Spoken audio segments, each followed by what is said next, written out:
기도하겠습니다. 하나님 아버지, 우리는 늘 남 탓하고 비난하고 정죄하기 익숙합니다. 주님 불쌍히 여겨 주십시오. 나도 상처 주는 존재이면서 상처받은 것만 고집고 그 안에서 헤어나오지를 못하는 우리를 불쌍히 여겨 주십시오. 나 때문에 가정이, 공동체가 치욕되고 있는데 깨닫지 못하는 우리를 불쌍히 여겨 주십시오. 삶이 예배가 되고 예배가 삶이 되는 그 삶 가운데 용서가 내 삶의 실제가 되게 인도하옵소서. 예수님 이름으로 기도합니다. 아멘. 우리 기도하시는 성령님의 기도, 우리 부모님의 기도, 우리 성도들의 기도 덕분에 오늘 우리가 여기에 있는 줄 믿습니다. 오늘 명절을 맞이해서 고향을 찾아오신 분들 환영합니다. 또 명절을 지키려고 또 떠나 있는 우리 가족들이 오가는 길 안전하게 지켜주시길 간절히 소망합니다. 예배가 삶이 되고 삶이 예배가 되는 교회라는 표어에 우리는 2월 한 달 동안 실제적인 삶에 우리의 삶이 어떻게 변화를 해야 될까 고민하며 말씀을 나누고 있습니다. 첫 번째 주에 웃는 지차의 삶을 통한 교훈, 지난주에 부왕무교의 삶을 통한 교훈에 이어서 오늘은 가혹 무도의 삶을 통한 교훈이라는 제목으로 함께 말씀을 생각해 보도록 하겠습니다. 오늘 성령께서 우리에게 주시는 말씀을 우리의 신비에 잘 새겨서 말씀이 우리의 삶을 주관하는 삶의 자리까지 나아갈 수 있기를 주의 이름으로 축복합니다. 현대인들에게 잘 되지 않는 것, 아니 현대인이 아니라 제 자신에게 잘 되지 않는 것들이 여러 가지가 있습니다. 잘 안 되는 것들이 많이 있어요. 영어 발음이 잘 안 되고 수영 있는 거 잘 안 되고 그렇습니다. 그리고 잘 안 되는 것이 있습니다. 바로 다이어트. 본토 발음으로 다이어트. 우리 포항 본토 발음으로 다이어트. 다이어트가 잘 안 됩니다. 다이어트가 잘 안 돼서 어떻게 하면 다이어트가 잘 될까 한번 찾아봤어요. 이 자리에 의사 선생님들 여러분 계신데 양해하시고 들으시기 바랍니다. 다이어트가 왜 안 될까 한번 살펴보니까 호르몬이 좀 관계성이 있는 것 같더라고요. 우리 몸의 호르몬 중에 렙틴이라고 하는 호르몬이 있다고 합니다. 이 렙틴은 우리 몸의 지방세포에서 분비된다고 합니다. 식사를 해서 지방세포가 채워지면 렙틴 호르몬이 분비되어서 혈관을 타고 뇌의 시상하부로 전달된다고 합니다. 그러면 뇌에서 에너지가 이제 충분하니 그만 먹어라 라고 명령을 내린다고 합니다. 그러면은 우리 몸이 포만감을 느껴서 숟가락을 내려놓는다고 합니다. 그러니까 배부름, 포만감을 느끼게 하는 호르몬이 렙틴이라고 하는 것입니다. 하나님이 렙틴이 나오게 만들어 놓으셨어요. 그런데 왜 우리가 다이어트에 실패하는가? 이 렙틴이 나오는데 또 반면에 우리 몸에 렙틴 저항성이라는 것이 있다고 합니다. 렙틴 저항성이 높아지면 이 포만감을 느끼지 못하는 거죠. 몸에 지방이 많아서 렙틴이 펑펑펑펑 분비가 되어서 뇌에 신호가 전달되어져도 뇌가 너는 아직도 배고파. 있을 때 많이 챙겨 먹어. 자꾸 이렇게 말하는 것처럼 느끼게 된다는 것입니다. 렙틴 저항성을 어떻게 하면 높아지는가 또 찾아봤더니 원인들이 있는데 크게 세 가지가 있더라고요. 첫 번째, 과도한 과당. 과도한 과당을 섭취하면 간에서 대사되는 이 렙틴, 간에서 대사되는 과당이 렙틴 신호를 뇌에 전달하는 것을 직접적으로 방해한다고 합니다. 그래서 과당을 많이 섭취하면 렙틴이 뇌에 잘 전달이 되지 않습니다. 두 번째는 만성 염증입니다. 몸에 염증이 많고 또 염증 수치가 높이 쌓이게 되면 렙틴의 뇌 진입을 만든다고 합니다. 이 만성 염증의 대표적인 원인이 바로 스트레스라고 하는 것이라고 합니다. 세 번째로 수면 부족입니다. 잠이 부족하면 렙틴이라는 호르몬은 급격히 줄고 식욕 촉진 호르몬인 그렐린이라고 하는 호르몬이 우리 몸에서 촉발되어 분비된다고 합니다. 가만히 보니까 다 저한테 해당이 돼요. 그래서 다이어트가 잘 안 돼요. 이런 생각입니다. 이번 설 연휴에 이런 말씀 드려서 죄송한데 렙틴 저항성을 이겨내시기를 주의로 축복합니다. 잘 안 되는 것이 다이어트예요. 올해 또 설이잖아요. 지금 새날이잖아요. 새해잖아요. 올해부터 처음 시작하는데 꼭 성공했으면 좋겠습니다. 두 번째로 현대인에게 아니 저에게 잘 되지 않는 것이 있는데 그것은 바로 이 재정 소비, 미디어 노출, 정보 수용, 흡수에 대한 다이어트들입니다. 여러분들도 마찬가지일 겁니다. 무엇이 필요한지 그 필요 니드와 무엇에 대한 욕망, 원트 이 필요와 욕망 사이에 구분이 잘 안 돼서 우리가 재정 소비를 잘못되게 할 때가 많이 있습니다. 그래서 재정 소비의 다이어트가 잘 안 되고 미디어의 다이어트가 잘 안 돼서 쇼츠나 릴스나 너튜브나 TV나 뭐 하루 온종일 그 다이어트가 안 되는 거예요. 계속 노출이 되어져 있고 정보를 수용하는 것도 취사 선택에서 필터링을 해서 잘 우리가 받아들일 것은 받아들이고 거부할 것은 거부해야 되는데 수없이 쏟아져 나오는 세상의 헛된 정보들을 다 진리인 양 우리가 흡수를 해서 과도하게 쌓이는 그런 일들이 우리 가운데 얼마나 많은지 모르겠습니다. 다이어트 잘 되었으면 좋겠습니다. 크게 두 번째로는 잘 되지 않는 것이 저에게 용서입니다. 몇 주 전에도 제가 말씀드렸죠. 포항에 와서 화가 많아졌다고. 용서가 잘 안 돼요. 분노가 자꾸 쌓이는 거예요. 제가 화가 많아졌다고 이야기를 하니까 성도들이 은혜를 받으셨더라고요. 야, 나만 포항 가서 화가 쌓인 게 아니라 목사님도 화가 쌓였구나 하고 큰 위로를 받은 분들이 계시더라고요. 저의 부족함이 여러분들이 위로가 된다면 큰 위로가 됩니다. 근데 용서가 잘 안 됩니다. 다이어트가 잘 안 되는 이유가 렙틴 저항성 때문이라고 나와 있는데 그래서 제가 말을 하나 지어봤어요. 용서 저항성. 이건 없는 말인데 제가 지어낸 말이에요. 용서에 대한 저항성이 우리 안에 렙틴 저항성처럼 있지 않을까? 아니 우리가 아니라 제 안에.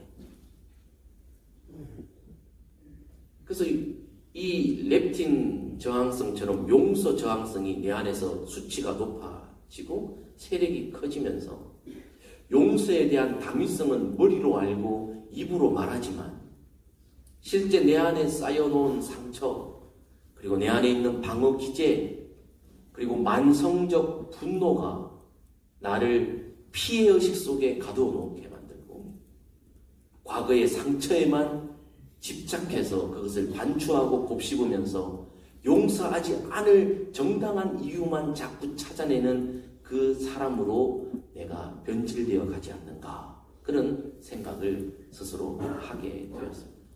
용서의 저항성. 하나님도 용서를 삶을 통해 우리에게 보여주셨고 예수님도 용서의 삶을 십자가에서 보여주셨고 하나님의 말씀을 깨닫게 하시고 살아내게 하시는 성령님도 말할 수 없는 탄식으로 기도하시면서 언제나 우리에게 용서를 요청하고 계심에도 불구하고 우리가 그 하나님의 호르몬을 계속해서 저항, 거부 그 신호를 거절하고 내 마음대로 용서하지 않을 정당성만 계속해서 찾아내고 있지는 않은가.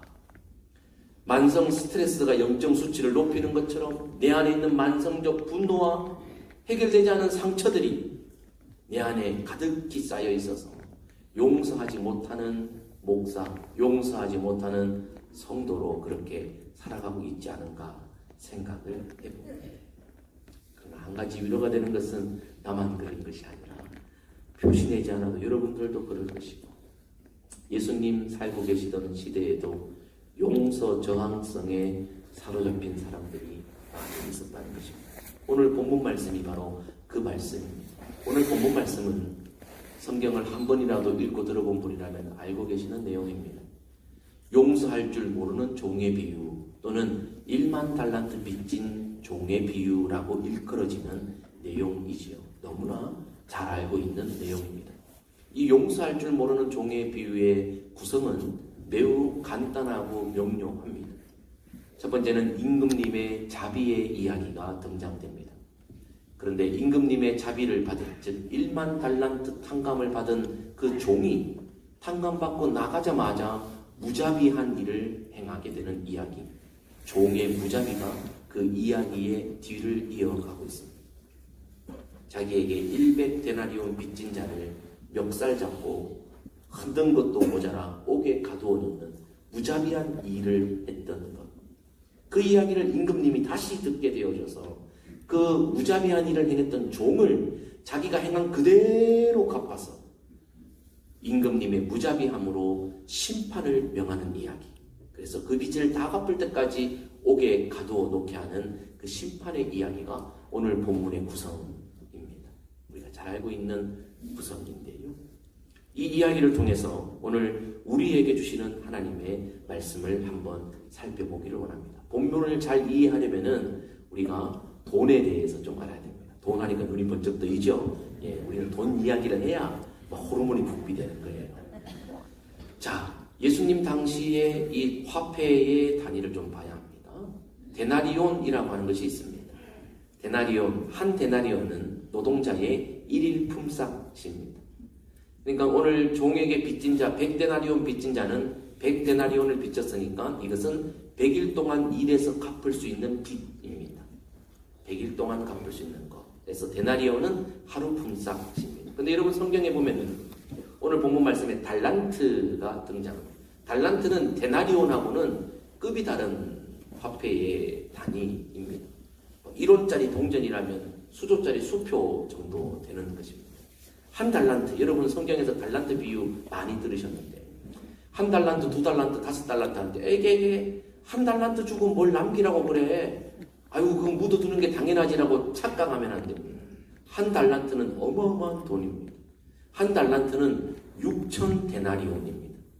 자, 한 데나리온이 1일 품삯이니까 한 달란트를 받으려면 6천일 동안 일을 해야지 한 달란트를 모을 수 있습니다. 여러분들이 이해를 돕기 위해서 6천일치의 품삯 그릴 때 6천일 그러면 계산이 잘 안 되죠. 15년이 6천일입니다.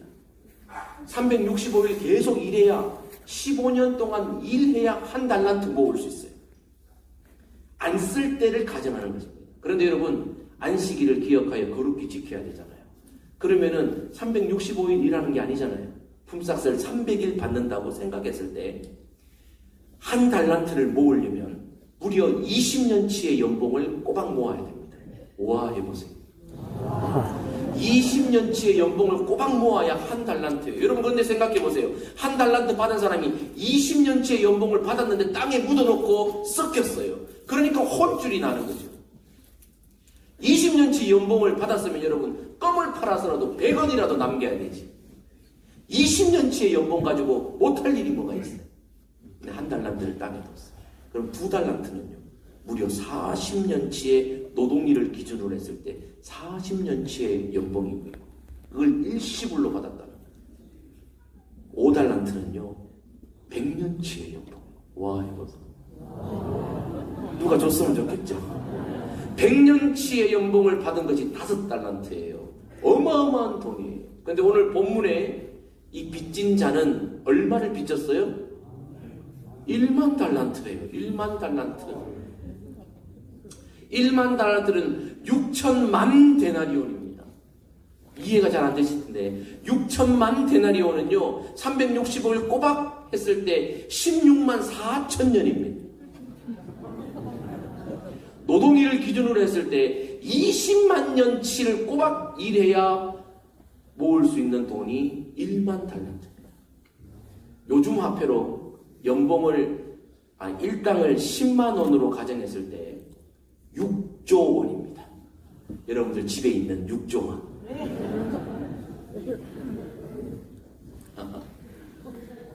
꿈만 같은 돈. 이게 무슨 말이에요? 6조 원을 빚졌다가 6조 원을 모두 탕감받은 그 사람이 탕감받고 나와서 자기에게 1천만 원 빚진 자의 멱살을 잡고 흔들었다는 거예요. 20만 년치의 빚을 탕감받은 자가 100일치 빚을 못 갚은 사람에게 가혹하게 행했다는 거예요. 잘 이게 단위가 너무 높으니까 이해 안 돼요. 자, 설날입니다. 세뱃돈이라고 칩시다. 오빠가 60억을 세뱃돈을 받았는데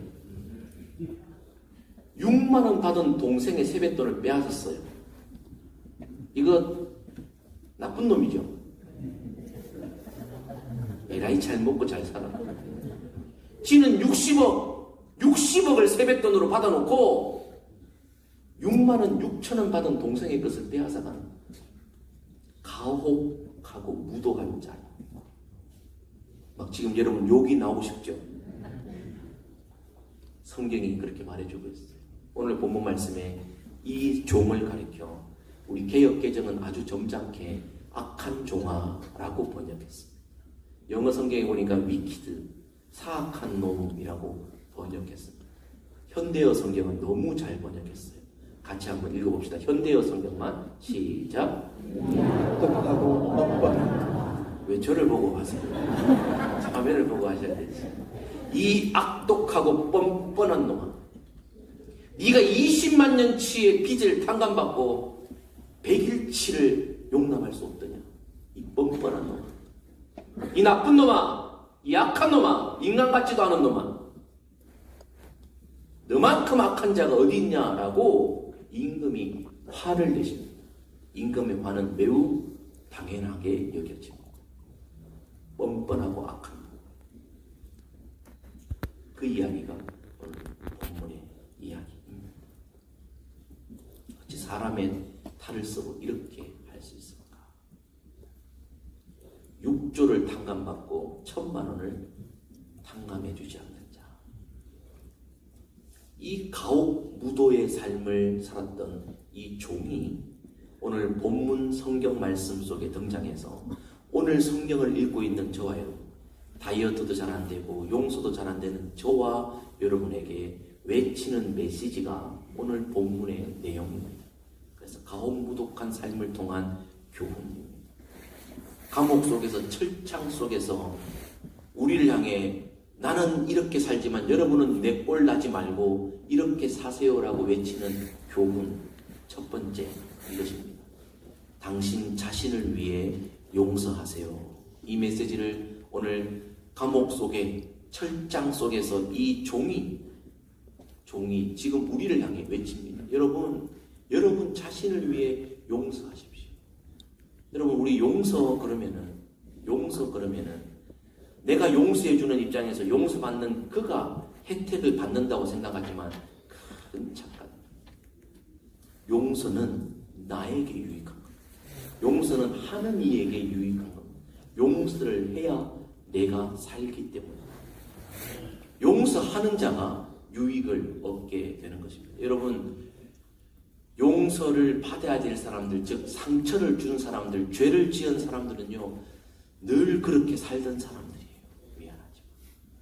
그래서 그들은요 상처를 주고도 자기가 상처 준지도 몰라요.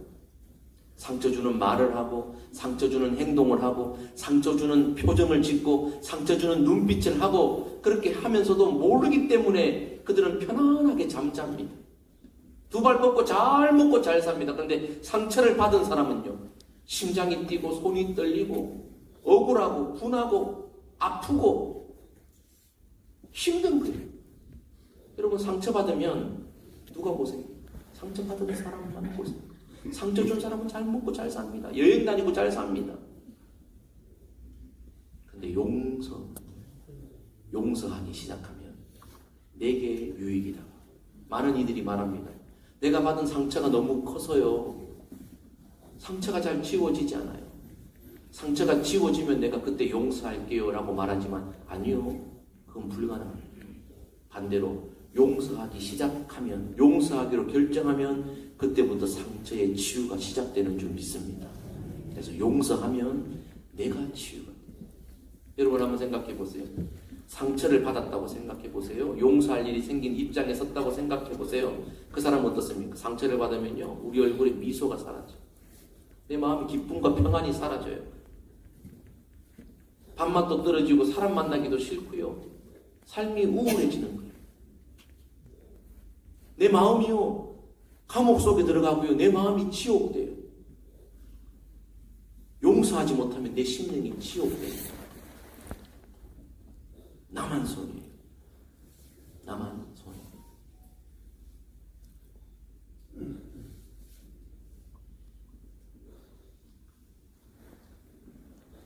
여러분들 학교 다니실 때 말이에요. 선생님을 잘 만나는 게 복인데, 담당 과목 선생님의 성격이 이상하고 생긴 것이 이상하고 실력이 이상하면 여러분들의 담당 그 과목 성적이 어때요? 이해가 잘 안 되죠? 자, 국어 선생님이 저처럼 키도 훤칠하고 인물도 좋고 성품도 좋고 실력도 좋으면 여러분들의 국어 성적은 어떨까요? 좋아져요. 그 좋은 국어 선생님한테 잘 보이기 위해 내가 국어 공부 열심히 하거든요. 근데 반대로 국어 선생님이 여러분처럼 생기고 성격도 여러분 같고 실력도 여러분 같으면 여러분들 국어 성적이 어떻게 돼요? 에이씨, 국어 때문에 나 성적 망쳤는데 누구 손해예요? 그래서 지금 여러분들이 이 모양이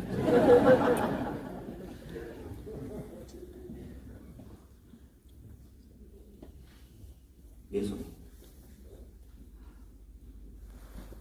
자식이 부모를 볼 때 아빠 엄마가 존중되고 존경되면 좋은데 아빠 엄마가 초라해 보이기 시작할 때 그때부터 누구의 삶이 피폐해져요? 삐뚤어지는 자식의 삶이 삐뚤어져요.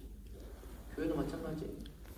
목사가 꼴 보기도 싫고 같이 교회 다니는 성도가 보기도 싫고 불편하면요, 결국은 누구 손해예요? 내 손해예요. 내 영적 상태가 피폐해져요.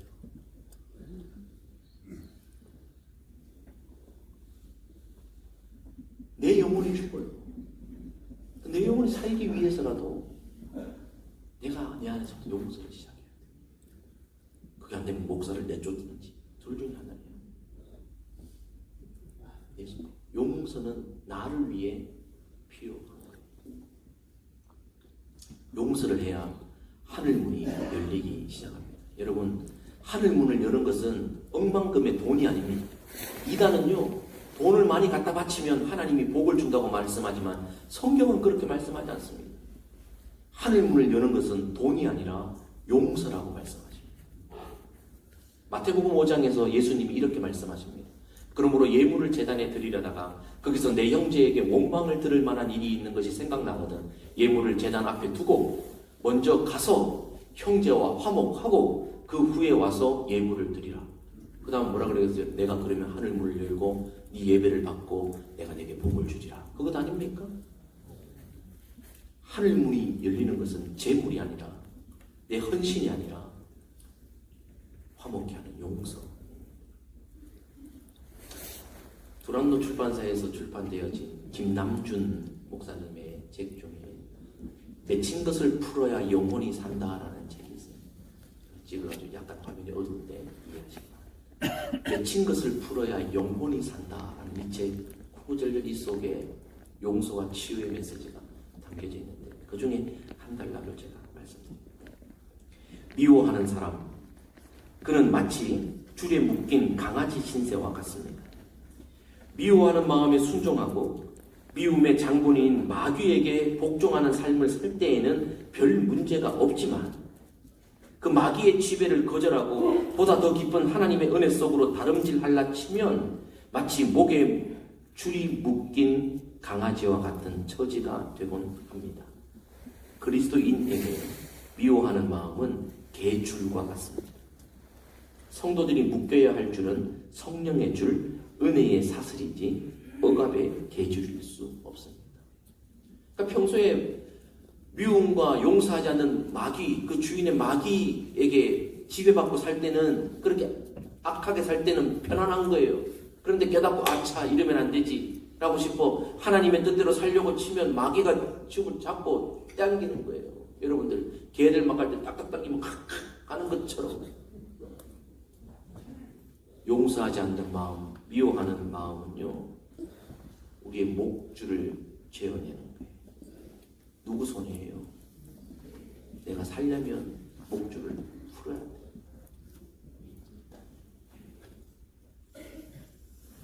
오늘 본문 이렇게 말씀을 마칩니다. 세번역 성경에 이렇게 기록됩니다. 너희가 각각 진심으로, 개역개정은 마음으로부터라고 했습니다. 진심으로 자기 형제 자매를 용서해 주지 않으면 나의 하늘 아버지께서도 그에게 그와 같이 하실 것이다. 내가 용서하면 하나님도 나를 용서하실 것이고, 내가 용서하지 않으면 하나님도 나를 용서하지 않을 것이다. 용서는 나를 위해 하는 거예요. 손해보는 것 아니니까 용서할 수 있는 저와 여러분 되기를 주님의 이름으로 축복합니다. 오늘 감옥 속에서 저와 여러분들을 향해 외치는 이 종의 메시지 두 번째는, 나 역시 누군가에게 상처를 주고 있음을 기억하세요 라는 메시지입니다. 오늘 무자비한 일을 행했다가 임금님에게 들통나서 다시 감옥 속에 들어간 이 종이, 여러분 역시 누군가에게 상처를 주는 존재임을 잊지 마시고 용서하세요라고, 내 꼴 나지 말고 여러분들은 잘 사세요라고 외치고 있는 것입니다. 피차 일반이라는 말이 있죠. 이쪽과 저쪽이 동일하다. 우리는 말합니다. 저 사람이 나빠서, 저 사람이 나한테 상처를 줘서 내가 용서를 못한다. 다 저 사람 때문이야. 다 저 사람 때문에. 남편 때문에, 아내 때문에, 오빠 때문에, 누나 때문에, 동생 때문에. 내가 그런 거 아니에요. 제가 그런 거예요. 아니, 내가 그런 거 아니에요. 형이 그런 거예요. 다 자기는 잘못이 없어. 나는 온전하고 완벽하고 나는 매우 좋은 사람인데 아내 때문에 내가 이렇게 됐다. 나는 정말 좋은 사람인데 남편 때문에 내가 지금 이렇게 됐다. 선생님 때문에. 우리는 알아야 합니다. 오늘 본문의 종을 보십시오. 본문의 종, 그는요 임금님에게 돈을 빚진 자임과 동시에 동료에게 빚을 준 자입니다. 빚진 자임과 동시에 빚을 준 자, 이중성을 가지고 있습니다. 우리 모두 똑같습니다. 우리 모두는 누군가에게 상처를 받을 수 있는 존재임과 동시에 상처를 주고 있는 존재입니다. 모르죠. 오늘 아침에도 여러분 상처를 주고 오신지도 모르겠습니다. 주인이, 성경이 이렇게 말씀하십니다. 모든 사람이 죄를 범하였습니다. 모든 사람이 주인이다. 돈을 가지고 이야기하면 모든 사람이 빚을 졌으니, 모든 사람이 상처를 줬으니, 이 말씀. 우리 모두는 상처를 주는 사람임을 동시에 기억해야 합니다. 오늘 임금님이 뭐라고 말씀하십니까? 내가 너를 불쌍히 여긴 것 같이 너도 내 동료를 했어요. 너가 똑같은 자, 비슷한 자, 상처를 주고받는 자, 그를 똑같이 너처럼 불쌍히 여겨야 되지 않느냐, 마땅하지 않냐 라고 말씀하고 있습니다. 여러분, 용서라고 하는 단어의 이 한자의 서자가, 헤아려 동정하는 이 서자, 한자가요, 같을 여자의 마음 심자, 같은 마음을 가지고 있을 때 용서가 돼요. 아유, 나도 부족하고 당신도 부족하지. 그 마음을 가질 때 용서가 돼요. 여러분, 내가 배고프면 이도 배고파요. 내가 피곤하면 이도 피곤하고, 내가 하기 싫으면 이도 하기 싫은 거예요. 근데 우리는 그 같은 마음을 못 품어요. 헤아리지를 못하는. 나는 언제나 완벽하고 고상하고, 나는 흠이 없고, 너는 언제나 그 모양 긋거리고 그렇게 살아요. 너는 늘 불편하고. 그러니까 용서가 안 돼요. 우리는 알아야 합니다. 나도 빚진 자요, 죄인이요, 상처를 주는 자요. 그래서 용서할 필요가 충분합니다. 오늘 옥중에 있는 이 용서받지 못한 종, 여러분 아까 60만 년, 평생 돈 벌어도 못 갚을 돈인데 감옥 속에서 어떻게 갚겠어요? 그런 건 뭐예요? 무기징역, 사형이라고. 너는 거기서 죽으라는 거예요. 그 종이 감옥 속에서 후회하면서 외치는 세 번째 메시지. 여러분의 가정과 공동체를 위해 용서하십시오. 용서는 가정과 공동체를 위해 해야 될 일입니다. 여러분 한번 생각해 보세요. 남편과 아내가 갈등이 있고 싸워서 용서하지 않으면 남편과 아내만의 문제인가요? 상처, 아픔이 그들에게만 그치나요? 아니요. 남편과 아내가 용서하지 못하면 피해는 고스란히 자녀들이 주눅듭니다. 삐뚤어집니다. 상처받습니다. 우울해집니다. 절망을 느낍니다. 나 때문인가? 나 때문에 엄마 아빠가 싸우는가? 싶은 거. 여러분, 둘만의 문제가 아니에요. 가정의 전체의 문제고 가문의 문제예요. 교회에서는 어떻습니까? A라는 사람과 B라는 사람이 갈등이 있어요. 서로 용서하잖아요. 둘만의 문제로 국한됩니까? 아니요. A라는 B라는 사람이 둘이서 교회 안에서 서로 용서하지 않고 갈등을 깊이면 온 교회가 불편합니다. 온 교회가 아픕니다. 상처나서 썩어 피비린내 나는 냄새 나는 그 쓰레기들이 두 봉지가 같이 있다고 생각해 보세요. 삽시간의 공간을 에워싸는 거예요. 나라도 마찬가지죠. 여당과 야당이 서로 갈등하고 용서하잖아요. 나라가 평안할 날이 없어요. 시끄러워 죽겠어. 용서는 가정과 공동체를 살려내는 힘입니다. 사도 바울이 에베소 교회 성도들에게 이렇게 말합니다. 에베소 교회 성도들에게 4장에서 초반부에 이렇게 말합니다. 사랑 가운데 오래 참음으로 사랑 가운데 서로 용납하고 성령이 하나 되게 하신 것을 힘써 지키십시오. 자, 무슨 말입니까? 성령님은 우리가 용서하고 용납하고 하나 되는 것을 원하시고 그렇게 우리를 묶어주시는 거예요. 그런데 우리 안에 있는 용서의 저항성, 우리의 자아가 그걸 자꾸 풀어버리는 거죠. 하나 되게 하신 것을 해체시키는 거죠. 그래서 바울이 말합니다. 에베소서 4장 30절 이하에서 하나님의 성령을 근심하게 하지 마라. 성령님과 다른 일을 하지 마라. 성령님과 반대되는 길을 가지 마라. 성령님이 근심하신다. 그러면서 뭐예요? 모든 악독과 노함과 분냄과 떠드는 것과 비방하는 것, 악의를 버리고 서로 친절하게 하며 불쌍히 여기며 용서해라. 무슨 말이에요? 너희가 서로 친절하게 하고 서로 불쌍히 여기고 서로 용서하지 않는 것은 성령님을 근심시키는 거다. 자, 이게 명절입니다. 형제지간에 오고 뭐 동서지간에 와가지고 부모님 계시는데 서로 막 싸운다고 생각해 보세요. 부모님 마음이 어때요? 근심이 돼야 안 돼요? 아이고 잘 싸운다 이렇게 하시는 분 있습니까?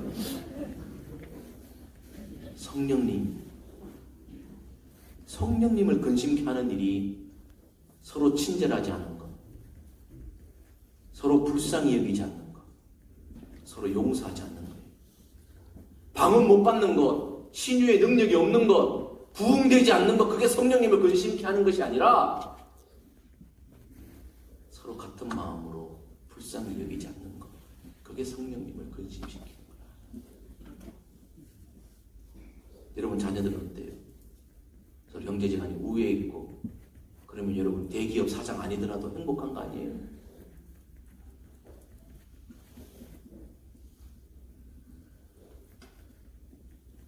말씀을 마치겠습니다. 숫자 8이 있습니다. 숫자 8을 나누면 뭐가 되나요? 4가 되는 게 아니에요. 숫자 8을 세로로 자르면 상처 입은 3이 됩니다.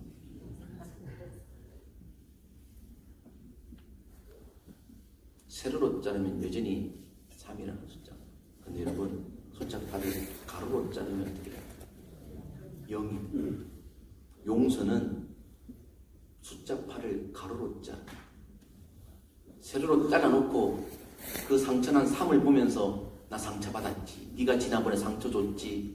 그걸 되새기는 게 아니에요. 자, 손을 한번 다 들어보세요. 자, 위에서 아래로 다 시작.